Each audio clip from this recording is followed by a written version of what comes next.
الذی خلق الموت والحیات. آپ دیکھیے الذی خلق الموت پہلے آتا ہے والحیات بعد میں. تو موت کو یاد رکھیے، حیات خود ہی صحیح ہو جائے گی. جینے والوں کو جانے کی تیاری کرنے کی ضرورت ہے. اگر آخرت میں پکڑ ہی نہیں ہونی تو پھر یہ ساری دنیا کے بنانے کا سارا نقشہ ختم ہو جائے گا.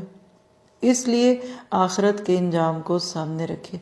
آپ کو مجھے جو ارادہ دیا نا ول پاور، اس کے ساتھ آپ گناہ چھوڑیں، پھر آپ کو نمبر ملنے ہیں. مجبوراً تو سورج چاند ستارے بھی ہیں، ان کو اجر بھی کوئی نہیں، نہ ان کا گناہ. تو جتنا زیادہ اس صورت کو غور و فکر کے ساتھ کرتے رہیں گے، اور خاص طور پہ پرندوں کے استاد آپ کے سامنے ہیں، جب وہ چل سکتے ہیں پھر سکتے ہیں، تو پھر آپ کو مجھے بھی اس زندگی سے شعور کی غذا لینی ہے. اور جب یاد رکھیے کہ لوگ دلیل سے نہیں مانگتے نا، تو پھر اللہ تعالیٰ ان کو دکھاتا ہے. پانی کی قیمت آپ دیکھیے، پانی یہاں $1 کی ایک بوٹل ملتی ہوگی شاید چھوٹی والی. پانی کی قدر صرف وہ کرے گا جس کو صحراؤں میں کھڑا کر کے پانی کی نعمت سے محروم کر دیا جائے.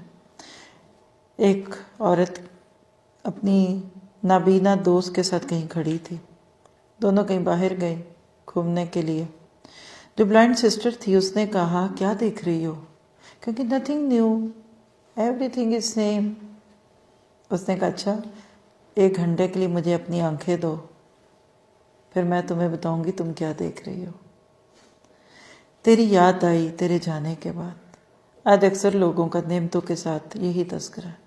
بعد میں ہم ہوکے بھرتے روتے دھوتے، ہائے قدر نہیں کی، ہائے ماں باپ کا یہ نہیں دیکھا، ہائے شوہر کی بات نہیں مانی، اچھے ہی تھے بیچارے فوت ہو گئے.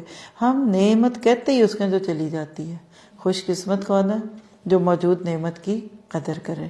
انہی نعمتوں میں سے ایک قدر ایک والی چیز اللہ نے مکہ والوں کے پاس بھیجا، اپنا رسول.